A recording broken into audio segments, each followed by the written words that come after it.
Hey everyone, ये है class 4 की साइंस का chapter number 5 that is solid liquids and gases. तो हम इसमें सबसे पहले पढ़ेंगे एम्स। इस चैप्टर को पढ़ाने का हमारा मकसद क्या है। हम चाहते हैं कि हमारे बच्चा बहुत अच्छे से समझ जाए कि मैटर क्या होता है और अलग अलग स्टेट्स ऑफ मैटर जो होती हैं उनको वो आसानी से पहचान पाए, उनको समझ पाए, उनको आइडेंटिफाई कर पाए और कंपेयर कर पाए कि उनकी प्रॉपर्टीज़ क्या क्या होती हैं। सॉल्यूट, सॉल्वेंट और सॉल्यूशन का जो एक टर्म है, ये जितनी भी टर्म्स हैं इनको अच्छे से समझ पाए। कब हम कौन सा वर्ड यूज़ करते हैं, किसके लिए हम सॉल्यूट यूज़ करते हैं, किसके लिए सॉल्वेंट यूज़ करते हैं, सॉल्यूशन किसे कहते हैं, ये बच्चे को आना चाहिए। इस चैप्टर को पढ़ने के बाद छोटे छोटे एक्सपेरिमेंट करना, ताकि बच्चा घर में भी ये सारे एक्सपेरिमेंट करके देख सकता है, सॉल्यूशंस बना सकता है और वो कुछ करके दिखा सकता है, बता सकता है अपने घर में भी अपने छोटे भाई बहनों को या फिर अपने पेरेंट्स को समझा सकता है। नेक्स्ट बात करते हैं हम एड्स की। एड्स क्या होते हैं? एड्स का मतलब होता है हम बच्चे को समझाने के लिए कौन कौन सी चीज़ों का यूज़ करते हैं। जैसे कि अगर मैं आपको सॉल्वेंट, सॉल्यूट और सॉल्यूशन को समझाना चाहती हूँ तो मैं आपके सामने एक एक्सपेरिमेंट कर सकती हूँ।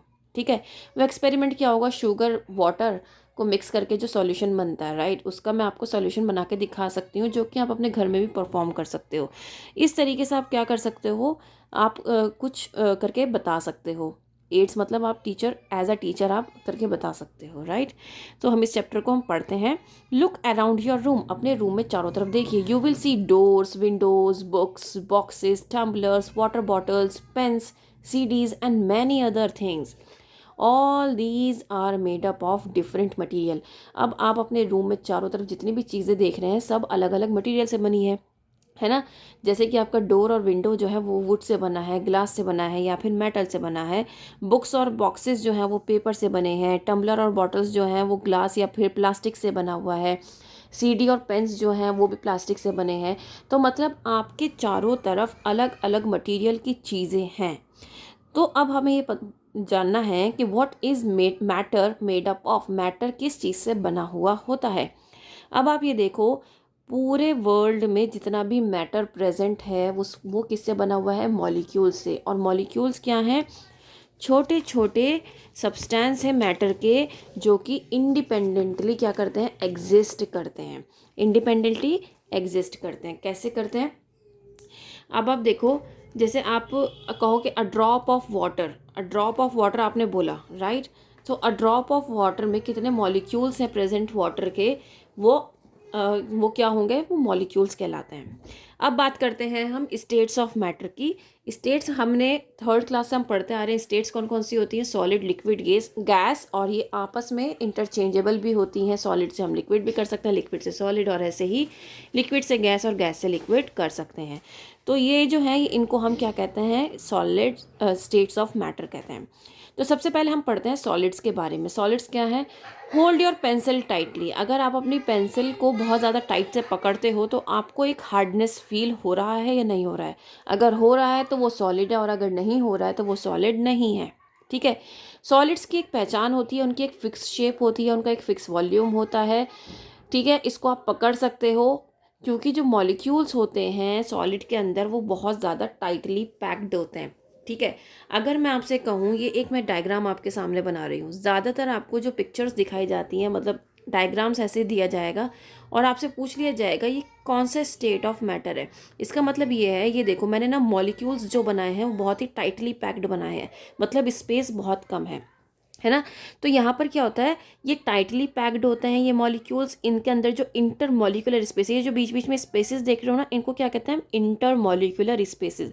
ये जो इंटर मॉलिक्यूलर स्पेसेस हैं ये इसमें बहुत कम होती है, जिसकी वजह से ये बहुत ज़्यादा रिजिड होता है, इसकी एक शेप होती है और ये हार्ड होता है। ठीक है। और they can not move around, मतलब अगर मैं इस पेंसिल को चाहूँ कि यहाँ से टिप पकड़ के इसको घुमा दूँ तो मैं नहीं घुमा सकती क्योंकि ये हार्ड है, राइट।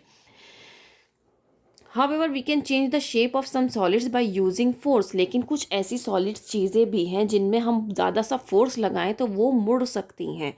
जैसे कि रबर बॉल है, रबर बॉल को आप फोर्स लगाओगे तो वो मुड़ जाएगी। ठीक है। तो सॉलिड्स की फिक्स शेप होती है और फिक्स वॉल्यूम होता है, ये आपको याद रखने की ज़रूरत है। ठीक है। दूसरी बात, लिक्विड्स। लिक्विड्स क्या होते हैं? Milk is a liquid, milk एक लिक्विड है, ये आप जानते हो, राइट।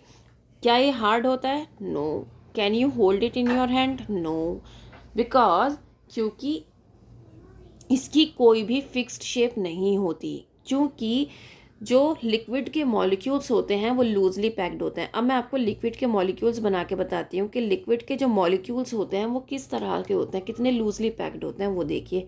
लूजली पैक्ड का मतलब है इस तरह से होंगे, इस तरह से होंगे, ठीक है, इतनी दूरी से होंगे, मतलब इसमें जो इंटरमॉलिक्यूलर स्पेसिस है, ये वाली जो स्पेसिस है वो ज़्यादा है, ठीक है, जिसकी वजह से क्या होगा, ये लूजली पैक्ड होता है, जिस कंटेनर में डालोगे उसी की शेप ले लेगा, ठीक है। और क्या होगा, ये आसान, आप इसको हाथ में नहीं पकड़ सकते, पानी को क्या आप हाथ में पकड़ सकते हो? नहीं, इसकी कोई भी शेप नहीं होती है, फिक्स्ड शेप नहीं होती है।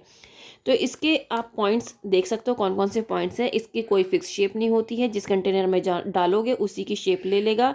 इसको आप ऐसे हल्का सा टिल्ट करोगे, ये गिरने लगेगा, पोर हो जाएगा, ठीक है। फ्लो कर सकता है, पानी बह सकता है, आप देखते हो नदियों में पानी बहता है, राइट। तो इस तरीके से क्या है, फ्लो भी कर सकता है, पोर भी हो सकता है, और इसकी कोई फिक्स शेप नहीं होती और ना ही कोई फिक्स्ड, हाँ, इसका एक फिक्स्ड वॉल्यूम होता है, लिक्विड्स का एक फिक्स्ड वॉल्यूम ज़रूर होता है। नाउ गैसेस, गैसेस के बारे में, try to catch and hold in your hand the smoke of a lighted agarbatti, can you do it. अगर कोई अगरबत्ती आपके घर में जल रही है और आप चाहो कि उसकी जो स्मोक निकल रहा है, धुआं जो निकल रहा है, उसको आप हाथ में पकड़ लो, तो क्या आप पकड़ सकते हो? नहीं पकड़ सकते। क्यों? क्योंकि जब आप अपने चारों तरफ एयर देख रहे हो, वो क्या आप पकड़ सकते हो? नहीं पकड़ सकते हो। तो एयर क्या है? मिक्सचर ऑफ गैसेज है। जो हम चारों तरफ हमारे एयर है वो क्या है? मिक्सचर ऑफ गैसेज है। Smoke can be seen but air can not be seen. Smoke को आप देख सकते हो लेकिन एयर को आप नहीं देख सकते, और ना ही अपने हाथ में आप किसी भी गैस को होल्ड कर सकते हो। जब किसी गैस को आप बलून में फिल करते हो तो वो क्या करती है, बलून में एक स्पेस ले लेती है, ठीक है, जिसकी वजह से हम फुटबॉल की तरह उसको ऊपर नीचे चारों तरफ उसको खेलते रहते हैं, ठीक है। और इसी तरीके से फुटबॉल्स में भी एयर भरी जाती है, वॉलीबॉल्स में, बास्केटबॉल्स में, सब जगह एयर भरी जाती है ताकि हम उससे खेल सकते हैं, ठीक है। The smell of a perfume spreads quickly from one corner of the room to the other, this is because the molecules in gases are very loosely packed and gases can flow easily. अब देखो, अगर आपने देखा कोई भी perfume लगाता है आपके घर में तो एक जगह लगाया जाता है और सब जगह फैल जाती है, वो ऐसा क्यों होता है? क्योंकि उसमें क्या होती है, गैसेज प्रेजेंट होती है। तो आप देखो, गैसेस के जो मॉलिक्यूल्स होते हैं वो इस तरीके से होते हैं, बहुत ज़्यादा दूर दूर होते हैं, जिसकी वजह से वो बहुत जल्दी फैल जाती है और बहुत तेज़ी से फैलती है, ठीक है। इसकी कोई फिक्स शेप नहीं होती, ना ही कोई फिक्स वॉल्यूम होता है, और जिस भी वेसल में डालोगे उसी वेसल में वो स्पेस फिल कर देता है, ठीक है। और लिक्विड से ज़्यादा इजीली क्या करता है, ये फ्लो करता है। तो इस तरीके से इन तीनों में जो डिफरेंस है वो आपको पता होना चाहिए। अगर आपसे क्वेश्चन पूछा जाए कि इंटरमॉलिक्यूलर स्पेसेस सबसे कम किस में होती हैं, तो वो होती हैं सॉलिड्स में। क्यों होती हैं? क्योंकि सॉलिड्स में जो है जो मॉलिक्यूल्स हैं वो बहुत ज़्यादा टाइटली पैक्ड होते हैं। और सबसे ज़्यादा इंटरमॉलिक्यूलर स्पेसेस किस में होती हैं? गैसेस में होती हैं। क्यों? क्योंकि ये बहुत ज़्यादा लूजली पैक्ड होता है, इसके जो मॉलिक्यूल्स हैं वो बहुत दूर दूर होते हैं, ठीक है। और इंटरमॉलिक्यूलर स्पेसेस क्या होती हैं? ये जो बीच का जो स्पेस होता है इसको क्या कहते हैं? Intermolecular space. क्योंकि इसमें जो फोर्स लगता है उस फोर्स को कहते हैं हम इंटरमॉलिक्यूलर फोर्स ऑफ अट्रैक्शन, क्योंकि ये एक दूसरे को मॉलिक्यूल्स क्या करते हैं? अट्रैक्ट करते हैं, ठीक है। States of matter are interchangeable. Interchangeable मतलब वो एक दूसरे में चेंज हो सकते हैं। सॉलिड से लिक्विड बन सकता है, लिक्विड से गैस बन सकता है, और गैस से लिक्विड बन सकता है, ठीक है। अब हम अच्छे से पढ़ सकते हैं, हम अच्छे से पढ़ चुके हैं कि भाई 3 फॉर्म्स ऑफ वाटर होती हैं, सॉलिड, लिक्विड और गैस। तो अब देखो, सॉलिड मतलब अगर मैं आइस से कहूँ, आइस को हीट करके आप वाटर बना सकते हो, और फिर वाटर को आप हीट करके क्या कर सकते हो, उसमें वाटर वेपर निकलेगा, तो क्या होगा, वो स्टीम बन जाएगा, राइट। लेकिन जब स्टीम आपका किसी प्लेट पर गिरेगा तो वो फिर से पानी बन के नीचे गिरेगा, राइट। तो इस तरीके से क्या है, आपके जो स्टेप्स है, सॉलिड से लिक्विड बनना, लिक्विड से गैशियस फॉर्म में जाना, फिर से लिक्विड बन जाना, तो ये क्या है, इंटरचेंजेबल स्टेट को दिखाते हैं। Now, it is clear from figure 5.3 that one form of matter can be changed into another by heating or cooling. तो इस तरीके से हम by heating और cooling किसी भी state of matter को change कर सकते हैं।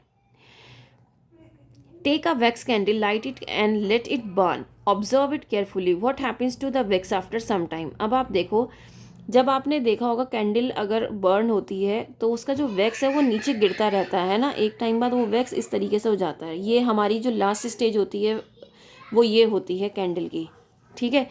व्हाट हैपन्स, तो अब बात करते हैं हम डिज़ोल्विंग सॉलिड्स इन वाटर। अब ये एक एक्टिविटी है, ये हम देख लेते हैं कि ये एक्टिविटी क्या कहती है। एक्टिविटी 3 है, take a beaker half filled with water, put some sugar into it and stir well, can you see the sugar now. क्या आपको क्या करना है, एक गिलास लेना है, उसमें थोड़ा सा पानी लेना है, उसमें शुगर डालनी है और उसको अच्छे से घोल देना है, ठीक है। क्या आपको उसमें चीनी दिखाई दे रही है? नहीं दिखाई दे रही है, क्योंकि वो उसमें अच्छे से मिक्स हो गई है, वो मीठी हो गई है, हमारा जो पानी है वो मीठा हो गया है, ठीक है। अब हम इस सॉल्यूशन को क्या कहेंगे, शुगर सॉल्यूशन कहेंगे। क्यों कहेंगे? क्योंकि इसमें हमने शुगर मिला दिया था। अब देखो, ये जो हमने जिसमें शुगर और पानी का ये सॉल्यूशन बनाया, ये तो हो गया सॉल्यूशन। और जो शुगर है, शुगर क्या है हमारा? सॉल्यूट। और पानी हमारा क्या होता है? सॉल्वेंट होता है। ये हमेशा याद रखना, जो चीज़ हम सॉल्वेंट में मिला रहे हैं वो सॉल्यूट होता है और सॉल्वेंट हमारा क्या होता है? वाटर होता है। तो ये चीज़ याद रखना। और इन दोनों के मिक्स होने से क्या बन रहा है? हमारा सॉल्यूशन बन रहा है। तो इसीलिए हम कह सकते हैं कि शुगर जो है वो सॉल्यूबल है वाटर में, आराम से सॉल्यूट हो जाती है, सॉल्यूशन बन जाता है, डिज़ोल्व हो जाती है। तो क्या बन रहा है? हमारा एक स्वीट सॉल्यूशन बन रहा है। तो शुगर को जब हम शुगर को हम क्या कहेंगे? सॉल्यूट कहेंगे। और वाटर को क्या कहते हैं? हम सॉल्वेंट कहते हैं। और ये क्या बना रहा है? हमारा एक स्वीट वाटर सॉल्यूशन हमें प्रिपेयर करके दे रहा है। क्या होता है जब पानी डिज़ोल्व हो जाता है, जो पानी है, हम पानी में अगर हम शुगर डिज़ोल्व करते हैं तो क्या होता है? जो मॉलिक्यूल्स हैं scatter throughout the water, they occupy the empty spaces in between the molecules of water, this is why sugar seems to be disappear when it is dissolve in water. The sugar solution does not look different from pure water, however it taste sweet. अब देखो, हमने ये वाला process तो देख लिया कि किस तरीके से शुगर जब पानी में मिक्स हुई और उसने एक सॉल्यूशन बनाया और वो मीठा पानी बन गया। लेकिन हमने ये नहीं सोचा कि उसके पीछे लॉजिक क्या है। उसके पीछे लॉजिक ये है कि जो मॉलिक्यूल्स होते हैं वो क्या करते हैं, वो बहुत तेज़ी से पानी में क्या होता है? फैल जाते हैं, स्कैटर हो जाते हैं, जिसकी वजह से क्या होता है, ये जितनी भी एम्प्टी स्पेसेस प्रेजेंट होती है ना वाटर में, उनको सबको कवर कर देते हैं, जिसकी वजह से वो बहुत जल्दी पानी में घुल जाता है और पानी का कलर भी चेंज नहीं होता है और बस उसका जो टेस्ट है वो मीठा हो जाता है, ठीक है। अब यहाँ पर इन्होंने एक एक्टिविटी और की है जिसमें सॉल्यूट और सॉल्वेंट का जो वॉल्यूम है उसमें उस कंपेयर किया है एक्टिविटी में। तो एक्टिविटी 4 है, take some water in a beaker, mark the water level by pasting a strip of paper outside the beaker, add 3 teaspoons of sugar to the water and stir well, what happens to the water level in the beaker? It remains the same। देखो, आपको क्या करना है, अब एक गिलास पानी लेना है और उस पानी को लेने के बाद आप पानी के लेवल पर आपको क्या करना है, एक स्ट्रिप लगानी है कि आपने इतना पानी लिया है, ठीक है। अब आपको 3 चम्मच शुगर उसमें डालनी है और देखना है कि क्या पानी जो है उसका लेवल बढ़ता है या घटता है, या फिर वो जो शुगर है मिक्स होने के बाद भी उसका लेवल बढ़ता है या घटता है। मतलब जब आपने शुगर डाली तब उसका लेवल बढ़ा या घटा, और उसका मिक्स होने के बाद उसका लेवल बढ़ा या घटा, वो आपको सब बताना है। तो ये एक्टिविटी आप अपने घर पे करके देखिएगा तो आपको ज़रूर पता चल जाएगा। The activity shows that the volume of the solution remains almost the same as the volume of the solvent। तो अब आप देख रहे हैं कि सॉल्वेंट क्या है, हमारा वाटर है। वाटर में आप कुछ भी डालोगे, जैसे जो भी उसमें घुल जाएगा, सॉल्यूशन बन जाएगा, तो ऑलमोस्ट सेम ही रहता है। पानी जैसे हमने चीनी डाली तो वो उसमें मिक्स हो जाएगी, तो पानी का जो वॉल्यूम है वो सेम ही रहेगा ऑलमोस्ट, क्योंकि जो एक्स्ट्रा स्पेसेस प्रेजेंट होती है ना वाटर में, वो एक्स्ट्रा स्पेसेस को कवर कर लेता है, इस वजह से इसका जो पानी का जो वॉल्यूम है वो नहीं बढ़ता है, ठीक है। लेकिन अगर आप पानी में कोई ऐसी चीज़ डालेंगे जो कि उसमें घुल नहीं सकती, अगर आप सैंड डाल दो, ऐसी चीज़ डाल दो तो वो घुल नहीं सकती, तो क्या होगा, पानी का लेवल जो है ना वो इंक्रीज़ हो जाएगा। आपने एक स्टोरी सुनी होगी, कौवे वाली, प्यासे कौवे वाली, है ना। तो उसने क्या किया था, घड़े में थोड़ा पानी था, उसने कंकर डाली और पानी ऊपर आया, है ना। सबके दिमाग में वाली स्टोरी आई होगी ना। तो मैं बता दूं उस स्टोरी में क्या हुआ था उसने पानी में कंकर डाले थे। कंकर क्या होता है, डले होते हैं या फिर क्या कहते हैं, मिट्टी के बने होते हैं, पत्थर के बने होते हैं, जो कि पानी में नहीं घुल सकते, ना ही वो जो खाली स्पेसेस प्रेजेंट होती है ना पानी में, उसको ऑक्यूपाई नहीं कर सकते, जिसकी वजह से जो पानी का वॉल्यूम है वो बढ़ता चला गया और ऊपर आ गया। ठीक है, लेकिन यहाँ पर जब हम 1 गिलास पानी में चीनी डालेंगे तो वो क्या करेगा, वो उसके जो खाली स्पेसेस है ना उसको कवर करेगा, इसलिए उसका पानी जो है, उसका जो लेवल है वो ऊपर नहीं होगा। ठीक है, उम्मीद करती हूँ ये जो डिफरेंस है ये आपको समझ में आया होगा। मैंने पूरी कोशिश की आपको अच्छे से समझाने की।